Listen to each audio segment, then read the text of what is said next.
Gulf ഫോക്കസിലേക്ക് വിശദമായി. അറഫ സംഗമം അവസാനിച്ചു. ഹജ്ജ് തീർത്ഥാടകർ രാത്രി താമസത്തിനായി മുസ്ദലിഫയിലെത്തി. നാളെ മിനായിലെ ജംറകളിൽ കല്ലേറ് കർമ്മം ആരംഭിക്കും. മനസ്സും ശരീരവും അള്ളാഹുവിന് സമർപ്പിച്ച് ഐക്യത്തിന്റെയും സാഹോദര്യത്തിന്റെയും സന്ദേശം ഉയർത്തിപ്പിടിച്ച് ഹജ്ജ് തീർത്ഥാടകർ അറഫ സംഗമം പൂർത്തിയാക്കി. 60,000-ഓളം വരുന്ന തീർത്ഥാടകർ ഇന്ന് പകൽ മുഴുവൻ അറഫയിൽ സംഗമിച്ച് പ്രാർത്ഥനകളിൽ മുഴുകി. നമിറ പള്ളിയിൽ നടന്ന നിസ്കാരത്തിലും ഖുതുബയിലും പങ്കെടുത്തു. Sheikh Bandar bin Abdul Aziz Baleela പ്രാർത്ഥനകൾക്ക് നേതൃത്വം നൽകി. ഇന്നല്ലാഹ യഅ്മുറു ബിൽ അദ്ലി വൽ ഇഹ്സാനി വഈതാഇ ദിൽ ഖുർബ ഫയുഹ്സിനുൽ അബ്ദു ഫീ ഇബാദത്തില്ലാഹ്. ചരിത്രപ്രസിദ്ധമായ ജബലുർ റഹ്മ മലയിൽ പല തീർത്ഥാടകരും സന്ദർശനം നടത്തി. മലയാളികൾ ഉൾപ്പെടെയുള്ള തീർത്ഥാടകർ സുഗമമായി അറഫ സംഗമം പൂർത്തിയാക്കി. ഈ കോവിഡ് മഹാമാരിയുടെ കാലത്ത് രോഗങ്ങൾ പെട്ടെന്ന് എല്ലാവർക്കും മാറാൻ വേണ്ടിയും ലോകത്തിന് സമാധാനവും ശാന്തിയും സമാധാനവും ഉണ്ടാകാൻ വേണ്ടിയും എല്ലാ ഹാജിമാരും, ഞാനടക്കമുള്ള എല്ലാ ഹാജിമാരും മനമുരുകി പ്രാർത്ഥിച്ചു. അറഫ സംഗമത്തിൽ പങ്കെടുത്തവർ നവജാത ശിശുവിനെ പോലെ പാപമുക്തരാണ് എന്നാണ് വിശ്വാസം. ഈ ആത്മനിർവൃതിയിൽ സൂര്യൻ അസ്തമിച്ചതോടെ തീർത്ഥാടകർ അറഫയിൽ നിന്നും മുസ്ദലിഫയിലേക്ക് നീങ്ങി. ഇന്ന് രാത്രി മുസ്ദലിഫയിലെ തുറന്ന മൈതാനത്താണ് തീർത്ഥാടകർ താമസിക്കുക. നാളെ മുതൽ മീനായിലെ ജംറകളിൽ എറിയാനുള്ള കല്ലുകൾ ഇവിടെ നിന്നാണ് ശേഖരിക്കുന്നത്. എന്നാൽ കോവിഡിന്റെ പശ്ചാത്തലത്തിൽ തീർത്ഥാടകർക്ക് പാക്ക് ചെയ്ത കല്ലുകൾ വിതരണം ചെയ്യും. നാളെ രാവിലെ മീനായിൽ തിരിച്ചെത്തുന്ന തീർത്ഥാടകർ 3 ജംറകളിൽ പ്രധാനപ്പെട്ട ജംറത്തുൽ അഖബയിൽ കല്ലേർ കർമ്മം നിർവഹിക്കും. ഹജ്ജ് തീർത്ഥാടകർക്ക് ഏറ്റവും കൂടുതൽ കർമ്മങ്ങൾ നിർവഹിക്കാനുള്ള ദിവസമാണ് നാളെ. ജലീൽ കണമകലം, 24 ജിദ്ദ. വിശുദ്ധ കാബയുടെ മൂടുപടമായ കിസ്വ മാറ്റൽ ചടങ്ങ് നടന്നു. ഇന്നലെ രാത്രിയാണ് കാബയുടെ പഴയ മൂടുപടം മാറ്റി പുതിയത് അണിഞ്ഞത്. ഇന്നലെ അർദ്ധരാത്രിയോടെയാണ് വിശുദ്ധ കാബയുടെ മൂടുപടം മാറ്റിയത്. കനത്ത സുരക്ഷാ വലയത്തിൽ ഹറംകാരി വിഭാഗം ജീവനക്കാർ കാബയുടെ പഴയ കിസ്വ മാറ്റി പുതിയത് അണിഞ്ഞു. കാബയുടെ 4 ചുമരുകൾക്കും വാതിലിനുമായി 5 കഷ്ണങ്ങളായാണ് കിസ്വ തയ്യാറാക്കുന്നത്. കാബയിൽ അണിയിച്ചതിന് ശേഷം ഈ 5 കഷ്ണങ്ങൾ തുന്നിച്ചേർത്തു. എല്ലാ വർഷവും അറഫ ദിനത്തോടനുബന്ധിച്ചാണ് കിസ്വ മാറ്റാറുള്ളത്. കിസ്വ നിർമ്മിക്കാനായി മാത്രം പ്രത്യേക ഫാക്ടറി മക്കയിൽ പ്രവർത്തിക്കുന്നുണ്ട്. 200ഓളം ജീവനക്കാർ ഇവിടെ ജോലി ചെയ്യുന്നു. 8 മുതൽ 9 മാസം വരെ സമയമെടുത്താണ് ഓരോ കിസ്വയും നിർമ്മിക്കുന്നത്. 120 കിലോഗ്രാം സ്വർണ്ണനൂലും 100 കിലോഗ്രാം വെള്ളിനൂലും 670 കിലോഗ്രാം ശുദ്ധമായ പട്ടും ഉപയോഗിച്ചാണ് കിസ്വ നിർമ്മിക്കുന്നത്. കിസ്വയുടെ ആകെ ഭാരം 1150 കിലോഗ്രാം വരും. 21 മെഷീനുകളാണ് നിർമ്മാണത്തിന് ഉപയോഗിക്കുന്നത്. 14 മീറ്ററാണ് കിസ്വയുടെ ഉയരം. മുകൾ ഭാഗത്ത് കാബയ്ക്ക് ചുറ്റും ഇസ്ലാമിക് കാലിഗ്രാഫിയിൽ വിശുദ്ധ ഖുർആൻ വചനങ്ങൾ എഴുതിയ പട്ടയ്ക്ക് 47 മീറ്റർ നീളമുണ്ട്. 95 സെന്റിമീറ്ററാണ് ഈ ബെൽറ്റിന്റെ വീതി. സ്വർണത്തിന്റെയും വെള്ളിയുടെയും നൂലുകൾ ഉപയോഗിച്ചാണ് ഖുർആൻ വചനങ്ങൾ തുന്നിച്ചേർത്തിരിക്കുന്നത്. ജലീൽ കണമകലം, 24 ജിദ്ദ. തീർത്ഥാടകരുടെ എണ്ണം കുറവായതുകൊണ്ട് തന്നെ മുൻ വർഷങ്ങളെക്കാൾ കൂടുതൽ സൗകര്യങ്ങളാണ് ഇത്തവണ ഹജ്ജ് തീർത്ഥാടകർക്ക് പുണ്യസ്ഥലങ്ങളിൽ ലഭിക്കുന്നത്. സൗദിയിൽ നാളെയാണ് ബലിപെരുന്നാൾ ആഘോഷം. പെരുന്നാൾ നിസ്കാരങ്ങൾക്കായി പള്ളികളും ഈദ്ഗാഹുകളും ഒരുങ്ങിക്കഴിഞ്ഞു. 1700ഓളം ബസ്സുകളിലായാണ് തീർത്ഥാടകർ മീനായിൽ നിന്നും അറഫയിലെത്തിയത്. കോവിഡ് മാനദണ്ഡങ്ങൾ പാലിച്ച് ഒരു ബസ്സിൽ 20 തീർത്ഥാടകർ മാത്രമാണ് പുണ്യസ്ഥലങ്ങൾക്കിടയിൽ യാത്ര ചെയ്യുന്നത്. അറഫയിൽ 4 ലക്ഷം ചതുരശ്ര മീറ്റർ സ്ഥലത്ത് തീർത്ഥാടകർക്ക് കഴിയാനുള്ള സൗകര്യം ഏർപ്പെടുത്തിയിരുന്നു. ഓരോ തീർത്ഥാടകനും 5 ചതുരശ്ര മീറ്റർ സ്ഥലം അനുവദിച്ചു. മുൻ വർഷങ്ങളെക്കാൾ കൂടുതൽ സൗകര്യം അറഫയിലെ തമ്പുകളിൽ ഒരുക്കിയിരുന്നു. മുസ്ദലിഫയിലും തീർത്ഥാടകർക്ക് കഴിയാൻ കൂടുതൽ മെച്ചപ്പെട്ട സൗകര്യം ഇത്തവണ ഒരുക്കിയിട്ടുണ്ട്. അറഫയിൽ ഇന്ന് പകൽ നേരിയ തോതിൽ മഴ ലഭിച്ചു. എന്നാൽ കർമ്മങ്ങളെ ഇത് ബാധിച്ചില്ല. ഹജ്ജ് തീർത്ഥാടകർക്കിടയിൽ ഇതുവരെ ആർക്കും കോവിഡ് സ്ഥിരീകരിച്ചിട്ടില്ലെന്ന് സൗദി ആരോഗ്യ മന്ത്രാലയം അറിയിച്ചു. കോവിഡ് ലക്ഷണമുള്ളവരെ ചികിത്സിക്കാനും അവർക്ക് കർമ്മങ്ങൾ പൂർത്തിയാക്കാനും മന്ത്രാലയം പ്രത്യേക സൗകര്യം ഒരുക്കിയിട്ടുണ്ട്. ഹജ്ജിനുള്ള അനുമതിയില്ലാതെ പുണ്യസ്ഥലങ്ങളിൽ പ്രവേശിച്ച 52 പേർ കഴിഞ്ഞ ദിവസം പിടിയിലായി. പിടിയിലായ ഓരോരുത്തർക്കും 10,000 റിയാൽ വീതം പിഴ ചുമത്തിയതായി ഹജ്ജ് സുരക്ഷാ വിഭാഗം അറിയിച്ചു. ജൂലൈ 23 വരെ അനുമതിയില്ലാതെ ഹറം പള്ളിയിലും മീന, അറഫ, മുസ്ദലിഫ എന്നീ സ്ഥലങ്ങളിലും പ്രവേശിക്കുന്നതിന് വിലക്കേർപ്പെടുത്തിയിട്ടുണ്ട്. അതേസമയം നാളെ ബലിപെരുന്നാൾ ആഘോഷിക്കാനുള്ള തയ്യാറെടുപ്പിലാണ് സൗദി. രാജ്യത്തിന്റെ എല്ലാ ഭാഗത്തും പള്ളികളിലും ഈദ്ഗാഹുകളിലും പെരുന്നാൾ നിസ്കാരം നടക്കും. കോവിഡിന്റെ പശ്ചാത്തലത്തിൽ തിരക്കൊഴിവാക്കാൻ കൂടുതൽ പള്ളികളിൽ പെരുന്നാൾ നിസ്കാരത്തിന് അനുമതി നൽകിയിട്ടുണ്ട്. സൂര്യൻ ഉദിച്ച് 15 മിനിറ്റ് കഴിഞ്ഞാൽ പെരുന്നാൾ നിസ്കാരം നിർവഹിക്കാനാണ് മതകാര്യ മന്ത്രാലയത്തിന്റെ നിർദ്ദേശം. 24 ജിദ്ദ. ഈദ് അവധി ദിനങ്ങൾ ആരംഭിച്ചതോടെ സുരക്ഷ ശക്തമാക്കിയിരിക്കുകയാണ് അധികൃതർ. എല്ലാ എമിറേറ്റുകളിലും പോലീസ് പട്രോളിംഗ് വ്യാപകമാക്കിയിട്ടുണ്ട്. അടിയന്തര സാഹചര്യങ്ങൾ നേരിടുന്നതിന് അബുദാബി, അൽ ഐൻ എന്നിവിടങ്ങളിൽ 24 മണിക്കൂറും പ്രവർത്തിക്കുന്ന കൺട്രോൾ റൂമുകളും പ്രവർത്തിക്കുന്നുണ്ട്. ബലിപെരുന്നാൾ ആഘോഷങ്ങളുടെ ഭാഗമായുള്ള തിരക്ക് നിയന്ത്രിക്കാൻ വിപുലമായ സംവിധാനങ്ങളാണ് അധികൃതർ ഒരുക്കിയിരിക്കുന്നത്. അബുദാബിയിൽ വാണിജ്യ കേന്ദ്രങ്ങൾ, പാർക്കുകൾ എന്നിവിടങ്ങളിൽ സുരക്ഷ ശക്തമാക്കിയതായി അബുദാബി പോലീസ് അറിയിച്ചു. അടിയന്തര സാഹചര്യങ്ങൾ നേരിടുന്നതിന് അബുദാബി, അലൈൻ, അൽദഫ്ര എന്നിവിടങ്ങളിൽ 24 മണിക്കൂറും പ്രവർത്തിക്കുന്ന കൺട്രോൾ റൂം സജ്ജമാക്കിയിട്ടുണ്ട്. ഈ മാസം 22 വരെ പട്രോളിംഗ് വ്യാപകമാക്കുമെന്ന് ദുബായ് പോലീസും അറിയിച്ചു. എമിറേറ്റിന്റെ വിവിധ ഭാഗങ്ങളിലായി 120 പട്രോളിംഗ് സംഘത്തെയാണ് നിയോഗിച്ചിട്ടുള്ളത്. അതിനിടെ പെരുന്നാൾ ആഘോഷത്തിനിടെ സുരക്ഷിതത്വം മറക്കരുതെന്നും അടിയന്തര സാഹചര്യങ്ങളുണ്ടായാൽ പോലീസിനെയും അഗ്നിശമന സേനാ വിഭാഗത്തെയും വിവരം അറിയിക്കണമെന്നും അധികൃതർ നിർദ്ദേശിച്ചു. പെരുന്നാൾ നമസ്കാരത്തിനായി പള്ളികളും ഈദ്ഗാഹുകളും സജ്ജമാക്കി കഴിഞ്ഞിട്ടുണ്ട്. കോവിഡ് സാഹചര്യത്തിൽ നമസ്കാരത്തിനും ഖുതുബയ്ക്കുമായി 15 മിനിറ്റാണ് അനുവദിച്ചിരിക്കുന്നത്. എല്ലാവരും സാമൂഹിക അകലം പാലിക്കുക, മാസ്ക് ധരിക്കുക തുടങ്ങിയ കോവിഡ് സുരക്ഷാ മാനദണ്ഡങ്ങൾ പാലിക്കണമെന്ന് അധികൃതർ നിർദ്ദേശിച്ചു. 24 ദുബായ്. സൗദിയിൽ ഇന്ന് 1293 കോവിഡ് കേസുകളും 14 മരണവും റിപ്പോർട്ട് ചെയ്തു. 10,631 പേരാണ് ഇപ്പോൾ ചികിത്സയിലുള്ളത്. കോവിഡ് വാക്സിന്റെ ഒന്നാമത്തെ ഡോസ് എടുത്ത് 3 ആഴ്ചകൾക്ക് ശേഷം രണ്ടാമത്തെ ഡോസിനായി ബുക്ക് ചെയ്യാമെന്ന് ആരോഗ്യ മന്ത്രാലയം അറിയിച്ചു. 1293 കോവിഡ് കേസുകളും 1453 രോഗമുക്തിയുമാണ് സൗദിയിൽ ഇന്ന് റിപ്പോർട്ട് ചെയ്തത്. 24 മണിക്കൂറിനിടെ 93,540 സാമ്പിളുകൾ പരിശോധിച്ചു. 1.38% ഇന്നത്തെ ടെസ്റ്റ് പോസിറ്റിവിറ്റി നിരക്ക്. രാജ്യത്ത് ഇതുവരെ 5,10,869 കോവിഡ് കേസുകളും 4,92,149 രോഗമുക്തിയുമാണ് റിപ്പോർട്ട് ചെയ്തത്. 96.34% നിലവിൽ രോഗമുക്തി നിരക്ക്. 14 പേർ കൂടി കോവിഡ് ബാധിച്ച് മരിച്ചതോടെ മരണസംഖ്യ 8,089 ആയി. 10,631 പേരാണ് ഇപ്പോൾ ചികിത്സയിലുള്ളത്.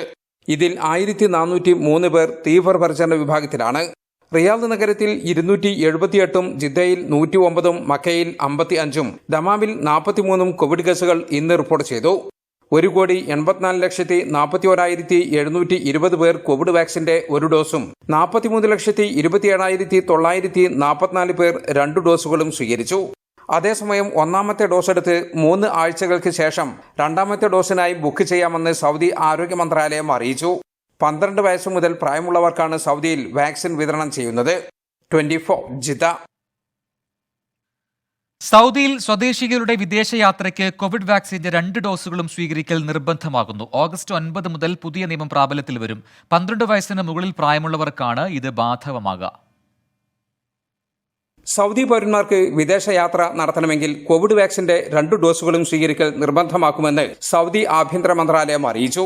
പുതിയ ഹിജ്റ വർഷാരംഭമായ മുഹറം 1 അഥവാ ഓഗസ്റ്റ് 9 മുതലാണ് ഈ നിയമം പ്രാബല്യത്തിൽ വരിക. സൗദിക്ക് പുറത്തു പോകാൻ ഉദ്ദേശിക്കുന്ന സ്വദേശികൾ അംഗീകൃത വാക്സിൻ എടുത്ത് പൂർത്തിയാകണം. 12 വയസ്സിന് താഴെ പ്രായമുള്ള കുട്ടികൾക്ക് ഈ നിയമം ബാധകമല്ല. എന്നാൽ ഇളവ് ലഭിക്കുന്ന കുട്ടികൾ ഏത് രാജ്യത്തേക്കാണോ പോകുന്നത് ആ രാജ്യത്ത് കോവിഡ് ചികിത്സ ലഭിക്കുന്ന ആരോഗ്യ ഇൻഷുറൻസ് പോളിസി ഹാജരാക്കണം. കോവിഡ് വന്ന് ഭേദമായവർ 6 മാസത്തിനുള്ളിൽ യാത്ര ചെയ്യുമ്പോൾ വാക്സിന്റെ 1 ഡോസ് മാത്രം എടുത്താൽ മതി. കോവിഡ് ഭേദമായി 6 മാസത്തിന് ശേഷമാണ് യാത്ര ചെയ്യുന്നതെങ്കിൽ 2 ഡോസുകളും സ്വീകരിക്കണമെന്നാണ് നിർദ്ദേശം. സൗദിയിൽ നിന്ന് യാത്ര ചെയ്യുന്ന വിദേശികൾക്ക് ഈ നിയമം ബാധകമല്ല. ജലീൽ കണമകലം, 24 ജിദ്ദ. UAE-യിൽ ഇന്ന് 1,508 പേർക്ക് കോവിഡ് സ്ഥിരീകരിച്ചു. 1,477 പേർ രോഗമുക്തരായതായും ആരോഗ്യവകുപ്പ് അറിയിച്ചു. കോവിഡ് ബാധിച്ച് 2 പേർ കൂടി മരിച്ചതോടെ ആകെ മരണസംഖ്യ 1,900 ആയി. 20,338 പേരാണ് UAE-യിൽ കോവിഡ് ബാധിച്ച് ചികിത്സയിലുള്ളത്. 2,27,582 കോവിഡ് പരിശോധനകളാണ് ഇന്ന് UAE-യിൽ നടത്തിയത്. അതിനിടെ വാക്സിൻ വിതരണവും പുരോഗമിക്കുകയാണ്. കഴിഞ്ഞ 24 മണിക്കൂറിടെ 16,905 ഡോസ് വാക്സിൻ വിതരണം ചെയ്തുവെന്നും ആരോഗ്യ മന്ത്രാലയം വ്യക്തമാക്കി. കുവൈറ്റിൽ കനത്ത ചൂടിന്റെ പശ്ചാത്തലത്തിൽ പകൽ സമയത്ത് ഏർപ്പെടുത്തിയ തൊഴിൽ നിയന്ത്രണങ്ങൾ ലംഘിക്കുന്നവരിൽ നിന്ന് 100 മുതൽ 200 ദിനാർ പിഴ ഈടാക്കുമെന്ന് നിയമലംഘകരെ ലീഗൽ അഫയേഴ്സ് ഡിപ്പാർട്ട്മെന്റിലേക്ക് റെഫർ ചെയ്യുമെന്നും പബ്ലിക് അതോറിറ്റി ഫോർ മാൻ പവറിലെ occupational safety inspector Abdullah Al Otaibi പറഞ്ഞു. നിയമലംഘനം നടത്തുന്ന കമ്പനികളുടെ ഫയൽ ക്ലോസ് ചെയ്യുമെന്നും അദ്ദേഹം അറിയിച്ചു. നിയന്ത്രണങ്ങൾ പാലിക്കുന്നുണ്ടെന്ന് ഉറപ്പുവരുത്താൻ ആവർത്തിച്ച് ടെസ്റ്റുകൾ നടത്തുമെന്നും അദ്ദേഹം വ്യക്തമാക്കി. കനത്ത വെയിലിൽ നിന്ന് തൊഴിലാളികളെ സംരക്ഷിക്കാൻ ജൂൺ 1 മുതൽ ഓഗസ്റ്റ് 31 വരെയാണ് പകൽ സമയത്ത് തൊഴിൽ നിയന്ത്രണം ഏർപ്പെടുത്തിയിരിക്കുന്നത്. സൗദിയിലെ തവക്കൽന ആപ്ലിക്കേഷനിൽ വിനോദ പരിപാടികളുടെ ടിക്കറ്റുകൾ കൂടി ലഭ്യമാക്കുമെന്ന് അധികൃതർ. ഇതിന്റെ ഭാഗമായി എന്റർടൈൻമെന്റ് അതോറിറ്റി അംഗീകരിച്ച ടിക്കറ്റ് വിതരണ കമ്പനികളെ തവക്കൽന ആപ്പുമായി ബന്ധിപ്പിക്കുമെന്നും അധികൃതർ അറിയിച്ചു. രാജ്യത്തെ വിവിധ പ്രവിശ്യകളിൽ വിനോദ പരിപാടികൾ നടത്തുന്നതിന് ജനറൽ എന്റർടൈൻമെന്റ് അതോറിറ്റി പദ്ധതി തയ്യാറാക്കിയിട്ടുണ്ട്. കോവിഡ് പ്രോട്ടോകോൾ പ്രകാരം അന്താരാഷ്ട്ര നിലവാരമുള്ള പരിപാടികളാണ് ആസൂത്രണം ചെയ്തിട്ടുള്ളത്. രാജ്യത്തെ സ്വദേശികളുടെയും വിദേശികളുടെയും ആരോഗ്യ വിവരം ഉൾപ്പെടെ 22 സേവനങ്ങളാണ് തവക്കൽന ആപ്പിൽ ലഭ്യമാക്കിയിട്ടുള്ളത്. ഇതിനു പുറമെയാണ് വിനോദ പരിപാടികളുടെ ടിക്കറ്റ് തവക്കൽന ആപ്പ് വഴി ബുക്ക് ചെയ്യാനും പർച്ചേസ് ചെയ്യാനും അവസരം ഒരുക്കുന്നത്. വിനോദ പരിപാടികൾ ആസ്വദിക്കാൻ ആഗ്രഹിക്കുന്നവർക്ക് വേഗം പ്രവേശനം ലഭ്യമാക്കുന്നതിന് പുതിയ സംവിധാനം സഹായിക്കും. തവക്കൽന ആപ്പിൽ ഇമ്മ്യൂൺ സ്റ്റാറ്റസ് ഉള്ളവർക്ക് മാത്രമേ വിനോദ പരിപാടികൾക്കുള്ള ടിക്കറ്റും നേടാൻ അനുമതിയുള്ളൂ. പുതിയ സംവിധാനം വിനോദ പരിപാടികളിൽ പങ്കെടുക്കാനെത്തുന്നവരുടെ ആരോഗ്യ സുരക്ഷ ഉറപ്പുവരുത്താൻ സഹായിക്കുമെന്നാണ് പ്രതീക്ഷിക്കുന്നത്. നസ്രുദ്ദീൻ വിജയ്, 24, റിയാദ്. കോവിഡ് കാലത്ത് കുവൈറ്റിൽ നിന്ന് ഒരു നാടകം പ്രേക്ഷകരിലേക്ക് എത്തുകയാണ്. കോവിഡ് പ്രോട്ടോകോൾ പാലിച്ച് പൂർത്തിയാക്കിയ നാടകം ഓൺലൈനായി റിലീസ് ചെയ്യുമെന്ന് സംഘാടകർ അറിയിച്ചു.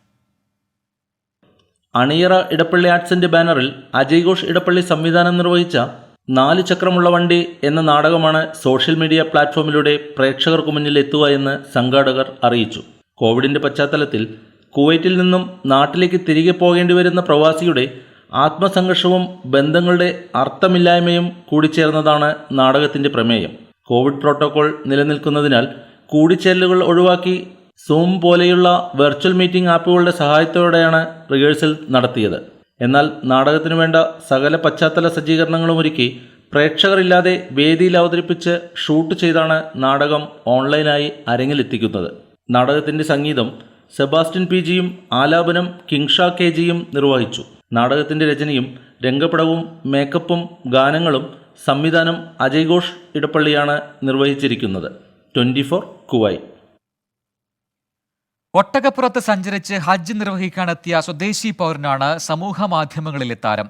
പുരാതന കാലത്ത് ദുർഘട പാതകളിലൂടെ സഞ്ചരിച്ചാണ് തീർത്ഥാടകർ മക്കയിലെത്തിയത്. ഇത് പിന്തുടർന്നാണ് തെക്കു പടിഞ്ഞാറൻ അതിർത്തി പ്രവിശ്യയായ ഖമീസ് മുഷൈത്തിൽ നിന്ന് 26 ദിവസം ഒട്ടകപ്പുറത്ത് സഞ്ചരിച്ച ഉസ്മാൻ അൽ ഷാഹീൻ ഹജ്ജ് നിർവഹിക്കാൻ മക്കയിലെത്തിയത്. ഖമീസ് മുഷൈത്തിൽ നിന്ന് 675 കിലോമീറ്റർ ഒട്ടകപ്പുറത്ത് സഞ്ചരിച്ചാണ് സൗദി യുവാവ് ഉസ്മാൻ അൽ ഷഹീൻ മക്കയിലെത്തിയത്. ഖമീസിൽ നിന്ന് ബീഷ, തായിഫ് വഴി മക്കയിലെത്താൻ റോഡ് സൗകര്യമുണ്ട്. എന്നാൽ ഇതൊഴിവാക്കി മരുഭൂമിയിലെ മലകളും കുന്നുകളും താഴ്വരകളും താണ്ടിയാണ് ഉസ്മാൻ ഒട്ടകയാത്ര നടത്തിയത്. ആധുനിക സൗദി അറേബ്യ തീർത്ഥാടകർക്കൊരുക്കിയ സംവിധാനങ്ങളും യാത്രാ സൗകര്യങ്ങളും തിരിച്ചറിയുന്നതിനാണ് മരുഭൂമിയിൽ ഒട്ടകയാത്ര നടത്തി മക്കയിലെത്തിയതെന്ന് ഉസ്മാൻ അൽ ഷഹീൻ പറയുന്നു. സൗദിയുടെ പരമ്പരാഗത വേഷം ധരിച്ചായിരുന്നു യാത്ര. 26 ദിവസം സമയമെടുത്ത പുരാതന വഴികൾ താണ്ടി തായിഫിലെത്തി. അവിടെ നിന്ന് ഹജ്ജിനുള്ള ശുഭ്രവസ്ത്രം ധരിച്ച മക്കയിലെത്തി. സൗദി ദേശീയ വസ്ത്രം ധരിച്ച നേരത്തെ എവറസ്റ്റ് കൊടുമുടി കയറിയിരുന്നു. ഇതിനു പുറമെ ദേശീയ വസ്ത്രം ധരിച്ച ഹിമാലയത്തിലെത്തിയ ആദ്യത്തെ സൗദി പൗരന്മാരാണ് ഉസ്മാനും അദ്ദേഹത്തിന്റെ സഹോദരനും. ഹജ്ജിനെത്തിയ ഉസ്മാൻ അൽ ഷഹീന ഊഷ്മള വരവേൽപ്പാണ് അധികൃതർ ഒരുക്കിയത്. നസ്രുദ്ദീൻ വിജയ്, 24, റിയാദ്. പ്രതിസന്ധികളെ വിശ്വാസത്തിന്റെ കരുത്തുകൊണ്ട് അതിജയിച്ച പ്രവാചക അനുചരൻ ബിലാൽ ഇബ്നു റബാഹിന്റെ ജീവിതം ആസ്പദമാക്കി ഒരുക്കിയ നക്ഷത്രങ്ങൾ കരയാറില്ല ഡോക്യു ഡ്രാമ വീണ്ടും പ്രേക്ഷകർക്ക് മുന്നിലേക്ക് എത്തുകയാണ്. തനിമ ഖത്തറും യൂത്ത് ഫോറം ഖത്തറും സംയുക്തമായാണ് ഡോക്യു ഡ്രാമയുടെ പുനരാവിഷ്കാരം ഓൺലൈനിലൂടെ അവതരിപ്പിക്കുന്നത്. ബലിപ്പെരുന്നാൾ ദിനത്തിൽ വൈകിട്ട് 7 മണിക്ക് യൂത്ത് ഫോറത്തിന്റെയും തനിമയുടെയും സോഷ്യൽ മീഡിയ പേജുകളിലൂടെ ലൈവായാണ് പരിപാടി ജനങ്ങളിലേക്ക് എത്തിക്കുകയെന്ന് അണിയറ പ്രവർത്തകർ വാർത്താസമ്മേളനത്തിൽ അറിയിച്ചു. ഖത്തർ പ്രവാസിയായ ഉസ്മാൻ മാരാത്ത് രചനയും രംഗഭാഷ്യവും ഒരുക്കിയ നക്ഷത്രങ്ങൾ കരയാറില്ല 2012 മെയ് മാസത്തിലാണ് ആദ്യമായി അരങ്ങിലെത്തിയത്. ഖത്തറിലും കേരളത്തിലും ഓരോ വേദികളിലായി അവതരിപ്പിച്ച നാടകത്തിന് വൻ സ്വീകാര്യതയാണ് ലഭിച്ചതെന്ന് ഉസ്മാൻ മാരാത്ത് പറഞ്ഞു. നിലവിലെ സാഹചര്യവും അരങ്ങിലെത്തിക്കാനുള്ള ചിലവും കണക്കിലെടുത്താണ് സോഷ്യൽ മീഡിയയിലൂടെ പുനരാവിഷ്കരിക്കാൻ തീരുമാനിച്ചത്. 3 സ്റ്റേജുകളിലായി ദോഹയിലെ 50ഓളം പ്രവാസി മലയാളി കലാകാരന്മാരാണ് അരങ്ങിൽ ബിലാലിന്റെ കഥയ്ക്ക് ജീവൻ പകർന്നത്. ഒപ്പം നേരത്തെ ഷൂട്ട് ചെയ്ത സ്ക്രീൻ ദൃശ്യങ്ങളും ഉപയോഗിച്ചു. ഖത്തർ പ്രവാസിയായ അഡ്വക്കേറ്റ് സക്കരിയ വവാഡ് ആണ് പ്രധാന കഥാപാത്രത്തെ അവതരിപ്പിക്കുന്നത്. കൂടാതെ നാടക, സംഗീത, സിനിമാ പ്രവർത്തകരും അവതരണത്തിന് മിഴിവേകുന്നതിൽ കൈകോർത്തു. 9 വർഷം മുമ്പത്തെ രംഗദൃശ്യങ്ങളോടൊപ്പം പുതിയ രംഗങ്ങളും കൂട്ടിച്ചേർത്തുകൊണ്ടാണ് സ്ക്രീനിലെത്തുന്നത്. SS Mustafa, Thanima Qatar secretary Yusuf Pulappatta, youth forum കലാ സാംസ്കാരിക വിഭാഗം കൺവീനർ ഡോക്ടർ സൽമാൻ, അൻവർ ഹുസൈൻ എന്നിവർ വാർത്താ സമ്മേളനത്തിൽ പങ്കെടുത്തു. സക്കറിയ സലാഹുദ്ദീൻ, 24 ദോഹ. ഖത്തറിലെ ബി ഗ്ലോബൽ ഗ്രൂപ്പും ബ്രിട്ടീഷ് ബ്ലാസ്റ്റേഴ്സ് ഫുട്ബോൾ അക്കാദമിയും ചേർന്ന് കുട്ടികൾക്ക് സൗജന്യ ഫുട്ബോൾ കോച്ചിംഗ് സംഘടിപ്പിക്കുന്നു. കോച്ചിംഗ് ക്യാമ്പിന്റെ ഉദ്ഘാടനം Indian sports centre president doctor Mohan Thomas നിർവഹിച്ചു. മനു രഹനീഷ്, ജിമ്മി ജോസഫ്, ജോബി ജോൺ എന്നിവർ ചടങ്ങിൽ സംബന്ധിച്ചു. രജിസ്ട്രേഷന് 70394273 എന്ന നമ്പറിൽ ബന്ധപ്പെടണമെന്ന് സംഘാടകർ അറിയിച്ചു. ഇന്ത്യൻ എംബസിയുടെയും OICC കുവൈറ്റിന്റെയും ആഭിമുഖ്യത്തിൽ വിദ്യാർത്ഥികൾക്കായി മെഡിക്കൽ എഞ്ചിനീയറിംഗ് പരീക്ഷയ്ക്ക് സൗജന്യ പരിശീലനം സംഘടിപ്പിക്കുന്നു. ഇന്ത്യയുടെ 75ാം സ്വാതന്ത്ര്യദിനാഘോഷത്തിന്റെ ഭാഗമായി ഒരു വർഷം നീണ്ടു നിൽക്കുന്ന പരിപാടിയുടെയും ഇന്ത്യയും കുവൈറ്റും തമ്മിലുള്ള നയതന്ത്രബന്ധത്തിന്റെ 60ാം വാർഷികത്തിന്റെയും ഭാഗമായാണ് പരിശീലനം. മികച്ച അധ്യാപകരുടെ നേതൃത്വത്തിൽ നടത്തുന്ന പരിശീലനം മറ്റന്നാളാണ് ആരംഭിക്കുക. 10ാം ക്ലാസ് കഴിഞ്ഞ് അഡ്മിഷൻ കാത്തിരിക്കുന്ന വിദ്യാർത്ഥികൾ ഈ അസുലഭാവസരം പ്രയോജനപ്പെടുത്തണമെന്ന് OICC കുവൈറ്റ് വാർത്താക്കുറിപ്പിലൂടെ അറിയിച്ചു. കൂടുതൽ വിവരങ്ങൾക്ക് 9447566683 അല്ലെങ്കിൽ 9995172095 എന്നീ നമ്പറുകളിൽ ബന്ധപ്പെടാമെന്നും സംഘാടകർ അറിയിച്ചു. ഇംഗ്ലണ്ടിലുള്ള കെന്റ് അയ്യപ്പ ക്ഷേത്രത്തിൽ കർക്കിടക മാസത്തിലെ അധ്യാത്മരാമായണത്തിന്റെ ദൈനംദിന ബഹുഭാഷാ പാരായണമായ രാമായണ പാരായണ മഹോത്സവം ഓഗസ്റ്റ് 16 വരെ നടക്കും. ക്ഷേത്രത്തിന്റെ ഔദ്യോഗിക യൂട്യൂബ് ചാനൽ വഴി തത്സമയം ലോകമെമ്പാടുമുള്ള ഭക്തർ മലയാളം, തമിഴ്, തെലുങ്ക്, ഹിന്ദി എന്നീ ഭാഷകളിൽ രാമായണം ദിവസവും പാരായണം ചെയ്യും. കർക്കിടക മാസത്തിലെ എല്ലാ ദിവസവും വൈകുന്നേരം നട തുറന്ന് പാരായണം ആരംഭിച്ച് ആരതിയിൽ സമാപിക്കും. തുടർന്ന് ഹരിവരാസത്തോടുകൂടി നട അടയ്ക്കും. രാജ്യത്തെ ഞെട്ടിച്ച് പെഗാസസ് ഫോൺ ചോർത്തിയ കൂടുതൽ പേരുടെ വിവരങ്ങൾ പുറത്തുവന്നു. കോൺഗ്രസ് നേതാവ് രാഹുൽ ഗാന്ധി, മുൻ ഇലക്ഷൻ കമ്മീഷണർ അശോക് ലവാസ തുടങ്ങിയവരുടെ പേരുകൾ പട്ടികയിലുണ്ട്. കേന്ദ്രമന്ത്രിമാരായ അശ്വിനി വൈഷ്ണവ്, പ്രഹ്ലാദ് പട്ടേൽ എന്നിവരുടെയും ഫോൺ ചോർത്തിയെന്നാണ് റിപ്പോർട്ട്. ഫോൺ ചോർത്തൽ ആരോപണങ്ങളെ പാർലമെന്റിൽ നിഷേധിച്ച മണിക്കൂറുകൾക്കകമാണ് കേന്ദ്ര IT മന്ത്രി അശ്വിനി വൈഷ്ണവിന്റെ ഫോണും ചോർത്തിയെന്ന വിവരം പുറത്തുവന്നത്. 2017-19 കാലത്താണ് ചാരവൃത്തി നടന്നത്. കേന്ദ്ര ജലശക്തി മന്ത്രി പ്രഹ്ലാദ് സിംഗ് പട്ടേലാണ് ഫോൺ ചോർത്തപ്പെട്ട മറ്റൊരു കേന്ദ്രമന്ത്രി. AICC അധ്യക്ഷനായിരിക്കെ ലോക്സഭാ തിരഞ്ഞെടുപ്പിന്റെ കാലഘട്ടത്തിലാണ് രാഹുൽ ഗാന്ധിയുടെ 2 ഫോണുകൾ ചോർത്തിയത്. രാഹുലുമായി ബന്ധപ്പെട്ട മറ്റ് 9 പേരുടെ ഫോൺ നമ്പറുകളും പെഗാസസ് സാന്നിധ്യം കണ്ടെത്തിയതിൽ ഉൾപ്പെടുന്നു. കഴിഞ്ഞ ബംഗാൾ തിരഞ്ഞെടുപ്പ് സമയത്താണ് പ്രശാന്ത് കിഷോറിന്റെ ഫോൺ ചോർത്തപ്പെട്ടത്. തൃണമൂൽ കോൺഗ്രസ് നേതാവ് അഭിഷേക് ബാനർജിയുടെ പേരും പട്ടികയിലുണ്ട്. പ്രധാനമന്ത്രിയുടെയും എന്നാണ് റിപ്പോർട്ട്. 24 ഡൽഹി. കേന്ദ്ര സർക്കാരിനെയും BJPയെയും പ്രതിരോധത്തിലാക്കുന്നതാണ് പെഗാസസ് ഫോൺ ചോർച്ച. ആഭ്യന്തരമന്ത്രി അമിത്ഷായെ പുറത്താക്കണമെന്ന് കോൺഗ്രസ് ആവശ്യപ്പെട്ടു. പ്രധാനമന്ത്രിയുടെ പങ്കിനെക്കുറിച്ച് അന്വേഷിക്കണമെന്നും AICC ആവശ്യപ്പെട്ടു. BJPയും കേന്ദ്ര സർക്കാരിനെയും ബന്ധിപ്പിക്കുന്ന ഒരു തെളിവും പുറത്തുവന്നില്ല എന്നാണ് രവിശങ്കർ പ്രസാദിന്റെ പ്രതികരണം. രാഹുൽ ഗാന്ധിയുടെ ഫോൺ ചോർത്തിയെന്ന റിപ്പോർട്ടിന് പിന്നാലെ വിഷയം കേന്ദ്ര സർക്കാരിനും BJPക്കുമെതിരെ ശക്തമായ ആയുധമാക്കുകയാണ് കോൺഗ്രസ്. മോദി സർക്കാർ ഭരണഘടനയെയും നിയമത്തെയും ദേശസുരക്ഷയെയും തകർത്തുവെന്ന് കോൺഗ്രസ് ആരോപിച്ചു. ചാരവൃത്തിക്ക് ഉത്തരവാദിയായ ആഭ്യന്തരമന്ത്രി അമിത്ഷായെ പുറത്താക്കണമെന്നാണ് കോൺഗ്രസിന്റെ ആവശ്യം. देश में आंतरिक सुरक्षा के जिम्मेवार तो अमित शाह हैं, तो माननीय अमित शाह को 1 सेकंड भी क्या अपने पद पर बने रहने का अधिकार है? उन्हें बर्खास्त क्यों नहीं किया जाना चाहिए? BJPക്ക് വേണ്ടി പ്രതിരോധവുമായി മുൻ IT മന്ത്രി രവിശങ്കർ പ്രസാദ് രംഗത്ത് വന്നു. പുറത്തുവന്ന റിപ്പോർട്ടുകളെയും കോൺഗ്രസിന്റെ ആരോപണങ്ങളെയും പാടെ നിഷേധിച്ചുകൊണ്ടാണ് രവിശങ്കർ പ്രസാദിന്റെ പ്രതികരണം. Those who have broken the story themselves did not claim that the presence of a particular number in the database does not confirm that infected with Pegasus. ആംനസ്റ്റിയുടെ രാജ്യവിരുദ്ധ അജണ്ട പലതവണ വ്യക്തമായതാണെന്നും രവിശങ്കർ പ്രസാദ് പറഞ്ഞു. അതേസമയം ശല്യക്കാർക്ക് ഗൂഢാലോചനകളിലൂടെ ഇന്ത്യയുടെ വികസനപാത പാളം തെറ്റിക്കാൻ കഴിയില്ലെന്നും വർഷകാല സമ്മേളനം വികസനത്തിന്റെ പുതിയ ഫലങ്ങൾ നൽകുമെന്നും ആഭ്യന്തരമന്ത്രി അമിത്ഷാ ട്വിറ്ററിലൂടെ പ്രതികരിച്ചു. 24 ഡൽഹി. പാർലമെന്റിന്റെ മൺസൂൺ സമ്മേളനത്തിന് സംഘർഷഭരിതമായ അന്തരീക്ഷത്തിൽ തുടക്കമായി. ഇരുസഭകളും ഫോൺ ചോർത്തൽ വിവാദത്തിലെ അടിയന്തര പ്രമേയത്തിന് അനുമതി നിഷേധിച്ചതുമായി ബന്ധപ്പെട്ട പ്രതിപക്ഷ ബഹളത്തിൽ സ്തംഭിച്ചു. പിന്നാക്ക വിഭാഗത്തിന്റെ ശാക്തീകരണത്തിന് വലിയ സന്ദേശമാണ് മന്ത്രിസഭാ പുനഃസംഘടന നൽകുന്നതെന്ന് പ്രധാനമന്ത്രി അവകാശപ്പെട്ടു. പുതിയ അംഗങ്ങളുടെ സത്യപ്രതിജ്ഞയായിരുന്നു ഇരുസഭകളിലും ആദ്യം. Do swear in the name of God that I will bear true faith and allegiance to the Constitution of India as by law established. That I will uphold the sovereignty and integrity of India and that I will faithfully discharge the duty upon which I am about to enter. പുനഃസംഘടിപ്പിച്ച മന്ത്രിസഭയിലെ അംഗങ്ങളെ തുടർന്ന് പ്രധാനമന്ത്രി ലോക്സഭയിൽ പരിചയപ്പെടുത്തി. പിന്നാക്ക സമുദായ അംഗങ്ങൾക്ക് കൂടുതൽ പ്രാധാന്യം നൽകുക വഴി സാമൂഹ്യ സമത്വത്തിന് മികച്ച സന്ദേശം പുനഃസംഘടന നൽകുന്നതായി പ്രധാനമന്ത്രി അവകാശപ്പെട്ടു. देश के दलित मंत्री बने, देश की महिला मंत्री बने, देश के ओबीसी मंत्री बने, देश के किसानों के बेटे मंत्री बने. ये बात कुछ लोगों को राज नहीं आती है. പ്രധാനമന്ത്രിയുടെ പ്രസംഗത്തെ തടസ്സപ്പെടുത്താനുള്ള പ്രതിപക്ഷ ശ്രമം ഇരുവിഭാഗങ്ങളും തമ്മിലുള്ള വാക്കേറ്റത്തിൽ കലാശിച്ചു. ഫോൺ ചോർത്തൽ, ഇന്ധനവില വർധനവ് വിഷയങ്ങളിലായിരുന്നു പ്രതിഷേധം. സഭയുടെ ഗരിമയ്ക്ക് നിരക്കാത്ത നടപടി പ്രതിപക്ഷം ഉപേക്ഷിക്കണമെന്ന രാജ്നാഥ് സിംഗിന്റെ വിമർശനം നടപടികളെ പ്രക്ഷുബ്ധമാക്കി. ഉച്ചയ്ക്ക് സഭ സമ്മേളിച്ചപ്പോൾ ഫോൺ ചോർത്തൽ ആരോപണങ്ങളെ കേന്ദ്ര IT മന്ത്രി അശ്വിനി വൈഷ്ണവ് തള്ളി. The presence of a phone number in the data does not reveal whether a device was infected with Pegasus or subject to an attempted hack. Without subjecting the phone to this technical analysis, it is not possible to conclusively state whether it witnessed an attempted hack or was successfully compromised. രാജ്യസഭയിലും സമാനമായിരുന്നു സാഹചര്യം.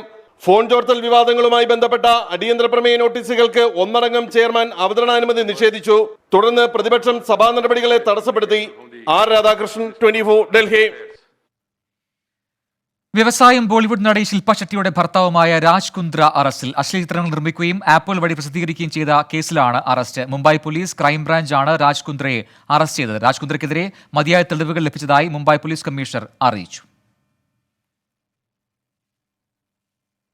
കരിപ്പൂർ സ്വർണ്ണക്കടത്ത് കേസിൽ Akash തില്ലങ്കേരിയെ customs ചോദ്യം ചെയ്ത് വിട്ടയച്ചു. 12.5 മണിക്കൂർ ചോദ്യം ചെയ്ത ശേഷമാണ് വിട്ടയച്ചത്. ചോദ്യം ചെയ്യാൻ വീണ്ടും വിളിക്കുമെന്നും കസ്റ്റംസ് അറിയിച്ചു. അർജുൻ നായങ്കി ഉൾപ്പെടെയുള്ളവരുടെ മൊഴിയുടെ അടിസ്ഥാനത്തിലാണ് ആകാശ് തില്ലങ്കേരിയെ കസ്റ്റംസ് ചോദ്യം ചെയ്യാൻ വിളിപ്പിച്ചത്. ഇന്ന് രാവിലെ അഭിഭാഷകനൊപ്പമായിരുന്നു ആകാശ് തില്ലങ്കേരി കസ്റ്റംസ് ഓഫീസിൽ ചോദ്യം ചെയ്യലിനായി ഹാജരായത്. ബുള്ളറ്റിൻ പൂർത്തിയാവുന്നു. Good night.